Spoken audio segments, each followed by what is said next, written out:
शुक्रगुजार हूं आपका कि आपने मुझे मौका दिया और मैं अपना बात का आगाज पाकिस्तान के तूल अर्ज में डॉक्टरों, नर्सों, पैरामेडिकल स्टाफ, पुलिस और सिक्योरिटी के अहलकार और सरहदों की हिफाजत करते हुए हमारे फौजी जवान, उन सबको दिली खराज तहसीन पेश करता हूं जो इस मुश्किल तरीन वबा के दौरान हमारी हिफाजत कर रहे हैं।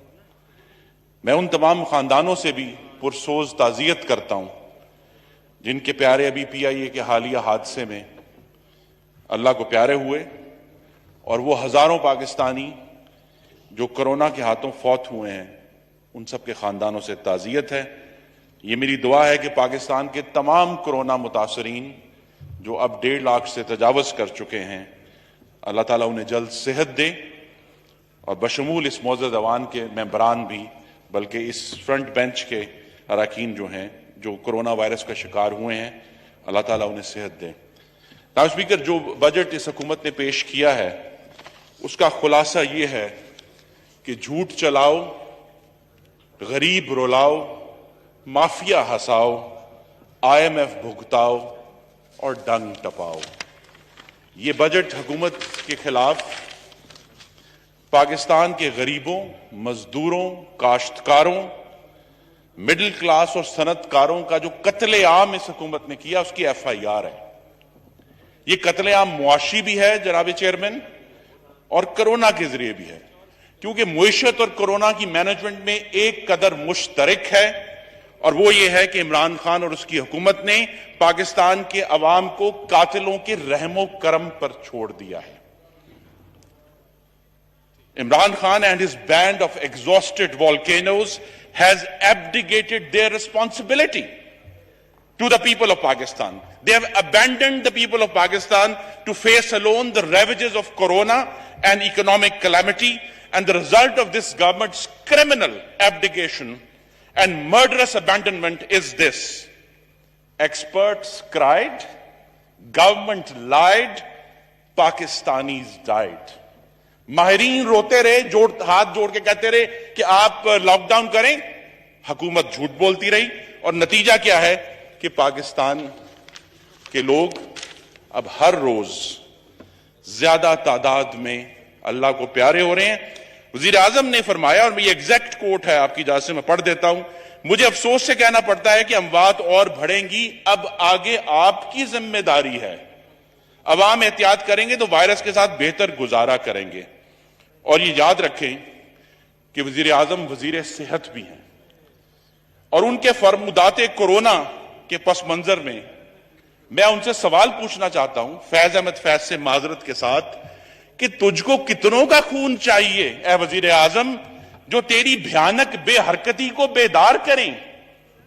कितनी आहों से तेरा कलेजा ठंडा होगा? कितने आंसू तेरी गफलत को होशियार करें?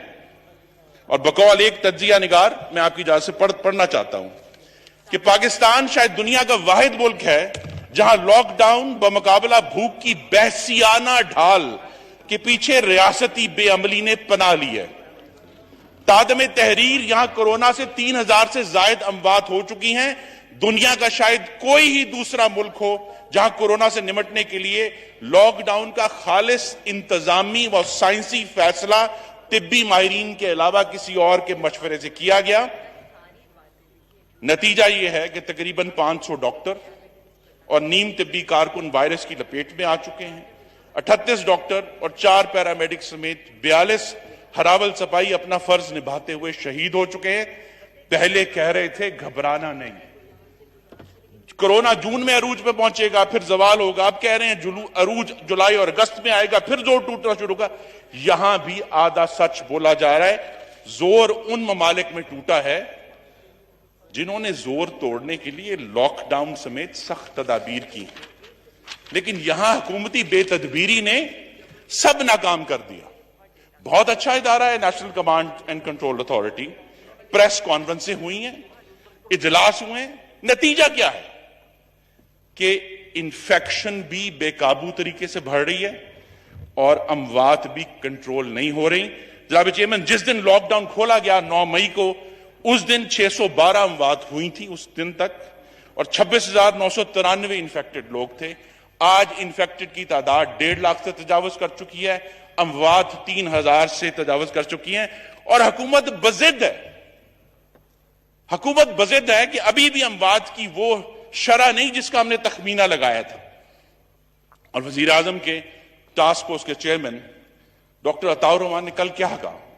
उन्हें कहा हुकूमत अंडर रिपोर्ट कर रही है, असल अमवात भी और इन्फेक्शन भी 2 से 3 गुना ज्यादा है। ये उन्होंने फरमाया है। नाव स्पीकर, दुनिया में शायद ही कोई ऐसा मुल्क होगा जिसकी क़ियादत टेलीविजन पर बैठकर तमाम कौम को जाहिल और उजड़ तालीम से आरी करार दे, सिर्फ इस वजह से कि हुकूमत की अपनी पॉलिसियां नाकाम हो गई हैं। मेरा सवाल है जनाब स्पीकर, क्या जिस अवाम को जाहिल करार दिया गया, क्या उसने कहा था कि यह वायरस फ्लू है? नहीं, यह फतवा वफाकी वजीर सेहत ने जारी किया था, जिसने मुल्क को आज तक कंफ्यूज किया हुआ है। यह नालायक हुकूमत अपनी अहमकाना पॉलिसीज को कभी स्मार्ट कहते हैं, कभी हर्ड इम्यूनिटी, जिसका उर्दू तर्जमा है रेवड़ की मदाफत, वो सामने ले आते हैं।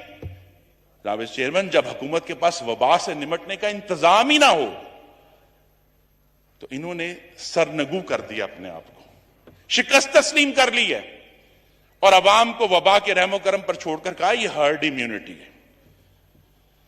जनाब स्पीकर, मैं ये सवाल पूछना चाहता हूं कि कितने पाकिस्तानियों की हम बात होंगी तो फिर हुकूमत समझेगी कि हम पहुंच गए हैं वहां तक।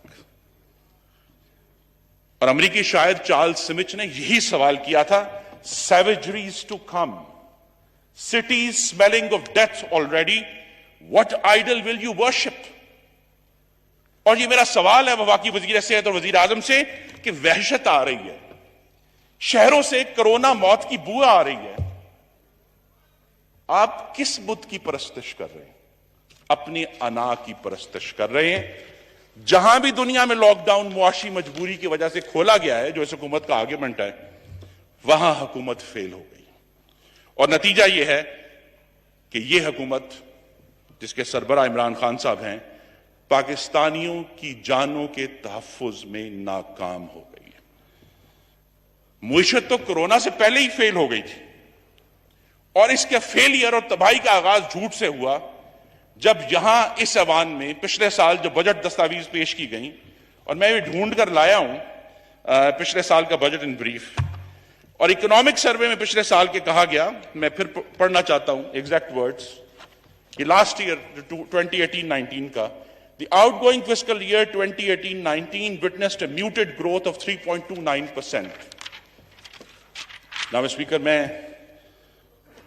झूठ का लफ्ज नहीं इस्तेमाल करता, लेकिन इस तरह की गैर जिम्मेदाराना गलत बयानी इस ऐवान के सामने की गई, इस कौम के सामने की गई, क्योंकि जब यह इकोनॉमिक सर्वे आया है 2019-20 का, तो बताया गया कि 3.3% ग्रोथ रेट नहीं था, 1.9% था। कैसी बुलंदी, कैसी पस्ती। यह 1 साल पहले की बात हो रही है कि मुस्लिम लीग नून ने जो जीडीपी ग्रोथ 5.8% पर छोड़ी थी, उसके आसमान से उठाकर 1.9 जमीन पर मारा। और जीडीपी के नमूनों में यह भयानक इनतात हर जगह नजर आया। एग्रीकल्चर ग्रोथ, ये सारे नंबर यहां से आए हैं, 4% थी मुस्लिम लीग नून के आखिरी साल में, इनके पहले साल में 0.6 रह गई। मैन्युफैक्चरिंग ग्रोथ 5.4% पर छोड़ी थी, मनफी 0.7 रह गई। ये पिछले साल के नंबर है सारे, क्योंकि यह वाज़ेह होना चाहिए कि मुईशत की तबाही कोरोना से बहुत पहले हो चुकी थी। लार्ज स्केल मैन्युफैक्चरिंग, जो पाकिस्तान को सबसे ज्यादा टैक्स देते हैं, जो सबसे ज्यादा रोजगार पैदा करते हैं, मुस्लिम लीग नून ने उसकी ग्रोथ 5.8% पर छोड़ी थी पिछले साल जून में, और इस इकोनॉमिक सर्वे के मुताबिक वो मनफी 2.7 थी पिछले साल। इस साल की तो कहानी अभी आपको सुनाते हैं, इस साल तो 8% गिर गई है, वो भी इसके अंदर लिखा हुआ। जनाब स्पीकर, इस हुकूमत ने दावा किया है कि ज़राअत में बेहतरी हुई है 2.7%, तो फिर अवाम कपास, आटे और चीनी के लिए क्यों सिसक रहे हैं? मेरे शहर गुजरांवाला के लोग पूछ रहे हैं कि अगर गंदुम वाफर है तो आटा महंगे से महंगा क्यों हो रहा है। पाकिस्तान ब्यूरो ऑफ स्टैटिस्टिक्स ने आज सुबह ये रिलीज किया है कि पाकिस्तान में आटा पिछले साल के मुकाबले में 25% महंगा हो गया है। तो जनाब स्पीकर, तबाही तो कोरोना से पहले ही आ गई थी, और खास तौर पे जो सबसे बड़ी गरीब दुश्मन आफत आई वो महंगाई थी। जनवरी 2020 में 14.6% महंगाई का रेट हुआ। उससे भी भयानक, जनाब चेयरमैन, पाकिस्तान की तारीख में देहाती इलाकों में अशियाए खुर्दोनोश की महंगाई 24%, शहरी इलाकों में 20%। ये 24-20% का क्या मतलब है?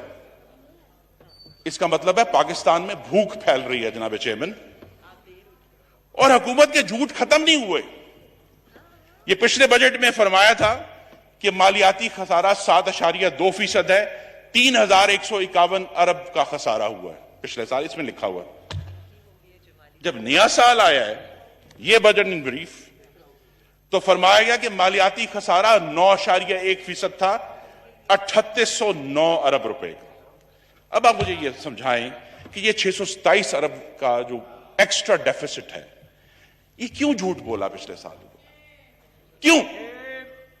मुस्लिम लीग नून ने अपने 5 सालों में एफबीआर के महसूलात को दुगना किया, और जब हमने छोड़ा तो 3842 अरब का एफबीआर रेवेन्यू 2018 में था। 2019 में लिखा इन्होंने पिछले साल कि जी हम 4150 अरब इकट्ठा करेंगे। नहीं इकट्ठा हुआ। कितना इकट्ठा हुआ? 3829। गालिबन 40 साल में पहली दफा हुआ कि पाकिस्तान की किसी भी हुकूमत ने पिछले साल से कम रेवेन्यू इकट्ठा किया। अब फरमा रहे हैं कि इस साल 2908 अरब रुपया इकट्ठा होगा, अभी जो 30 जून को खत्म होना है। नहीं होगा, क्योंकि जुलाई से मार्च तक सिर्फ 3009 अरब इकट्ठा हुआ था, और ये पूरा नहीं होगा। आटे और चीनी के बहरान जनाब चेयरमैन कोरोना से पहले आए थे। 16 साल में कपास की सबसे कम फसल कोरोना से पहले आई थी।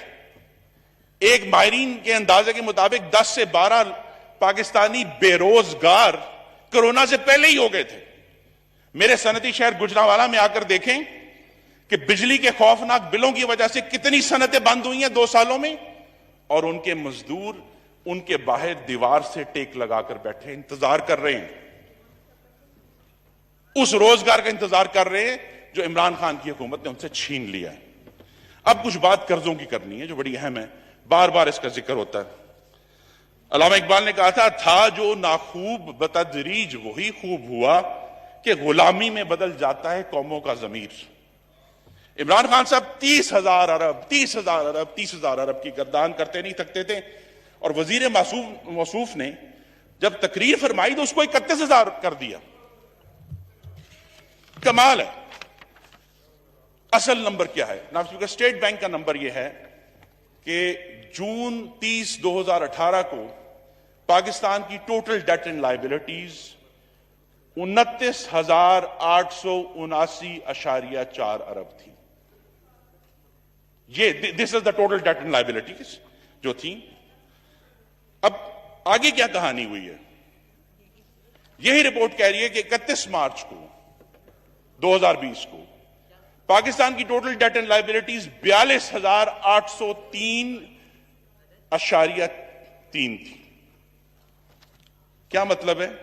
मतलब यह है कि इस हुकूमत ने अपने 21 माह में 12,941 अरब का कर्जा ले लिया है। यह नंबर याद कर लें, 12,941 billion of total debt and liabilities have increased until 31st March 2020. 22 अरब रुपया रोजाना कर्जा लिया जनाब चेयरमैन, पाकिस्तान की तारीख में है। और ये this is debt without development.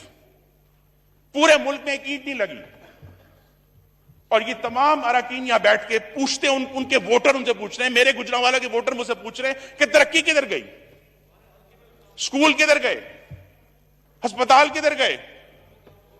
जी जी, बड़ी अच्छी बात है, आप माशाल्लाह हुकूमती हैं, तो जहां आपको वोट नहीं मिले वो भी आपकी जिम्मेदारी है जनाब।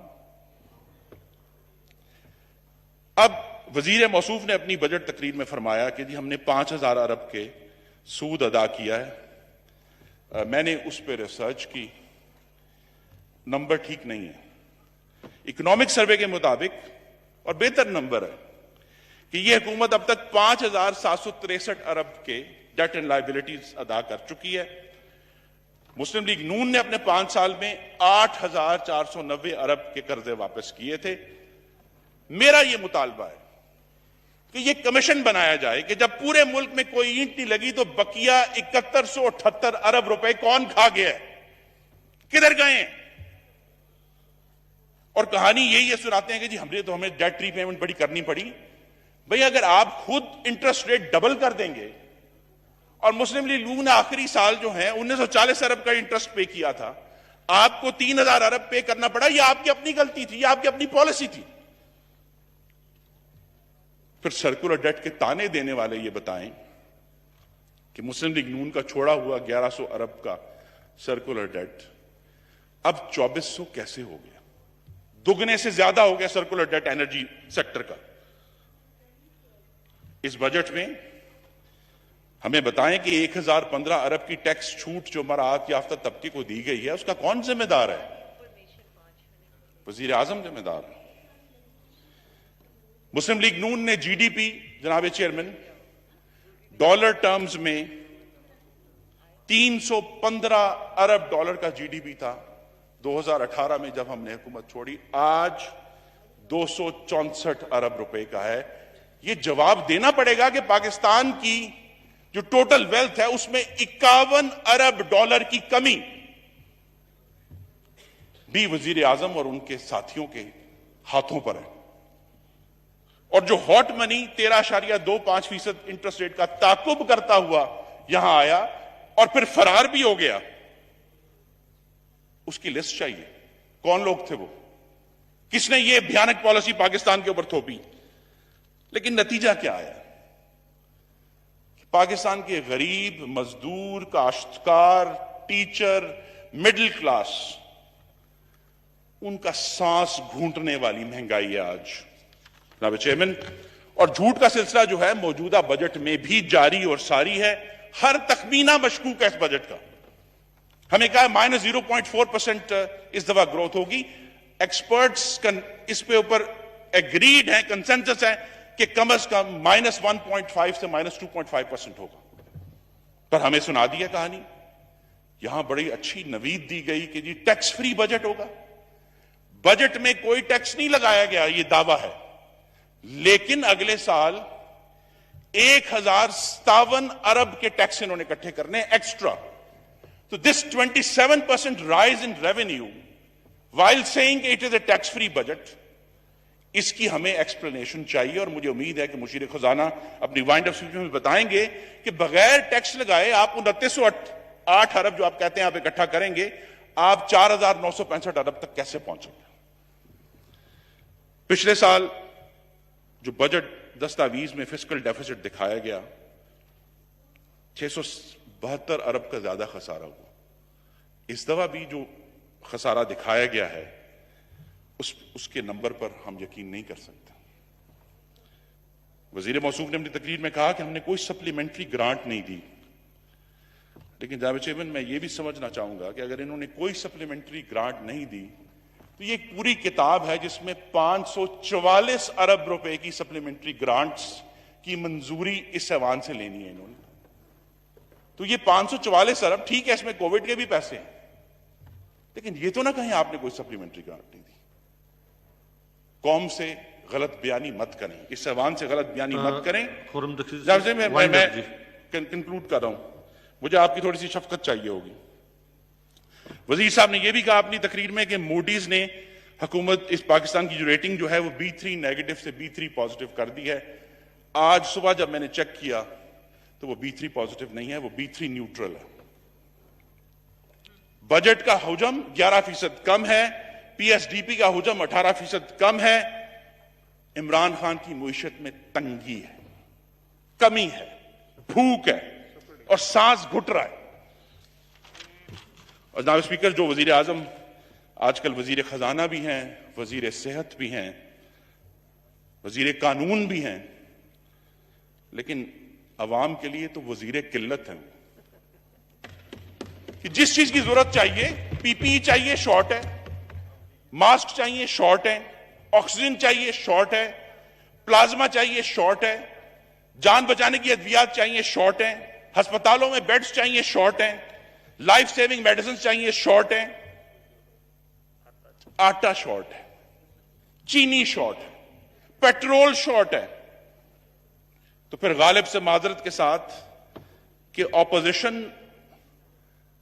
गमख्वार अवाम की सही फरमाएंगे क्या, जख्म भरने तिलक नालायकों के नाखून ना बढ़ाएंगे क्या? कि एक जख्म लगता है, अभी हम आटे के बुरान से निपट रहे हैं तो पेट्रोल शॉर्ट हो जाता है। लास्ट वीक मुझे आपकी इंटेलिजेंस चाहिए, क्योंकि अभी दो बातें अभी हमने चीनी पर भी करनी है। और ये जी मेरी पार्टी की तरफ से मुझे उम्मीद है कि मुझे भी सपोर्ट मिलेगी।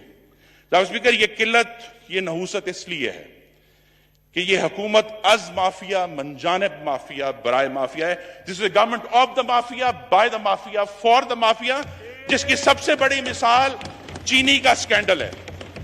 हमें यह याद रखना है जनाब स्पीकर, हम भूल गए हैं हुकूमत की धुंध के अंदर कि कमीशन ऑफ इंक्वायरी, पहला भी और दूसरा भी, उसने तफ्तीश करनी थी इंक्रीज इन शुगर प्राइसेस, कि पाकिस्तान में चीनी की कीमत 55 रुपए से 90 रुपए कैसी हुई।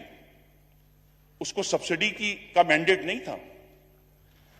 सवाल इस पर हमने याद रखना है कि चीनी की कीमत क्यों बढ़ी, और चीनी की कीमत जनाब चेयरमैन इसलिए बढ़ी कि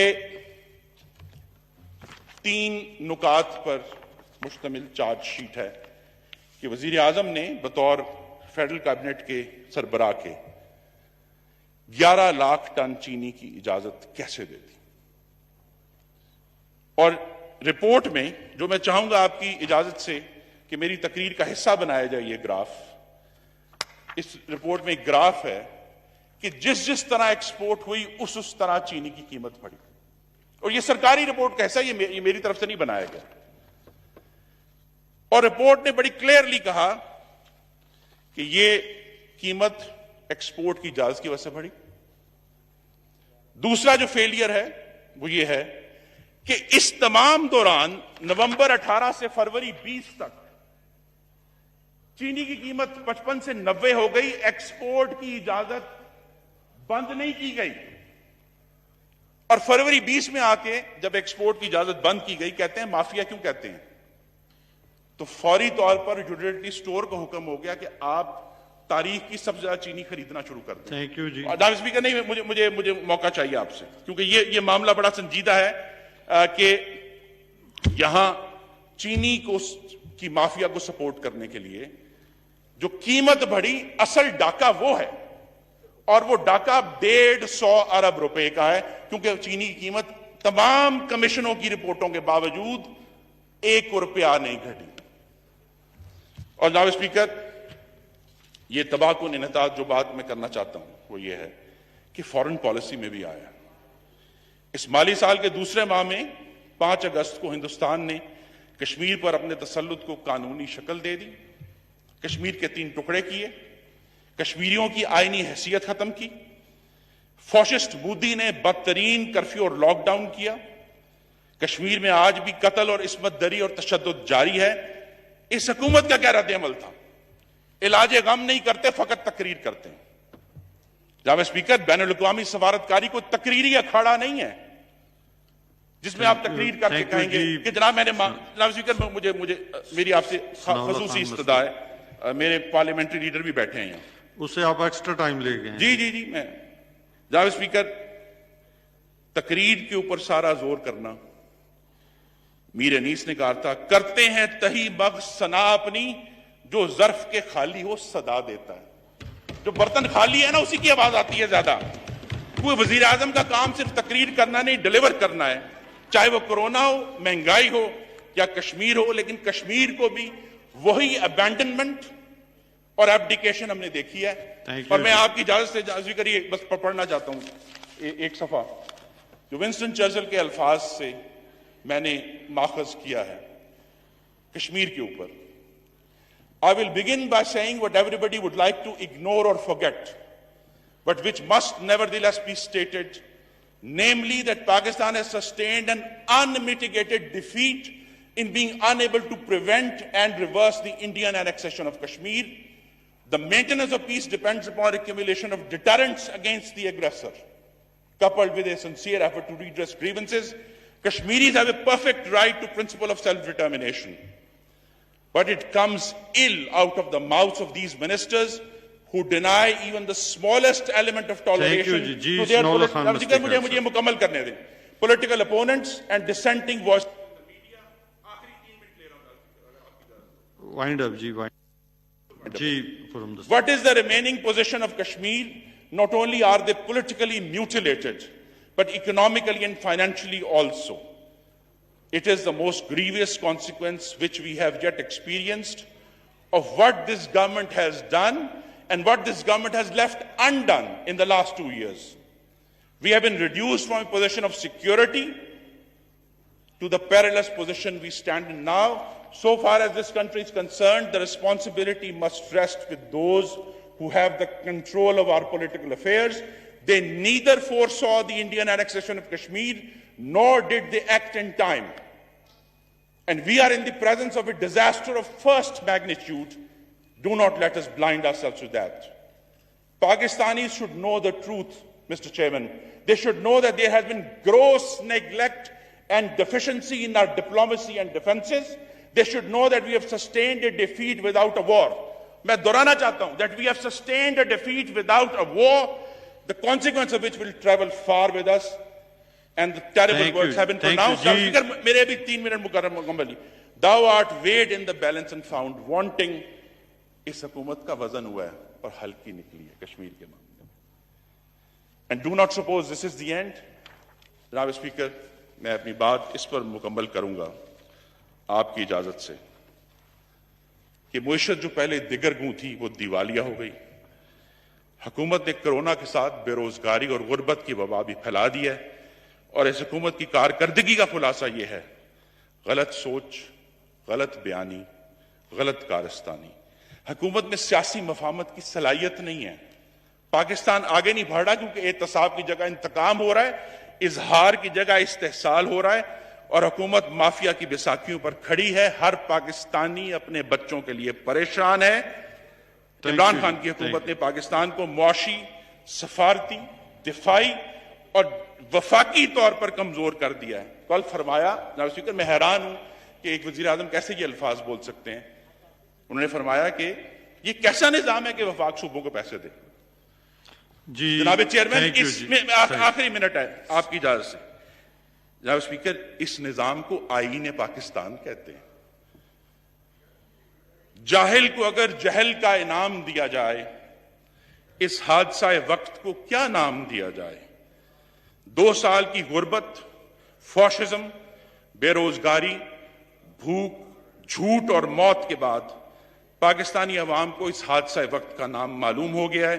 उसका नाम है हुकूमत कठपुतलिया, नालायकिया, फिस्ताया। अल्लाह ताला आप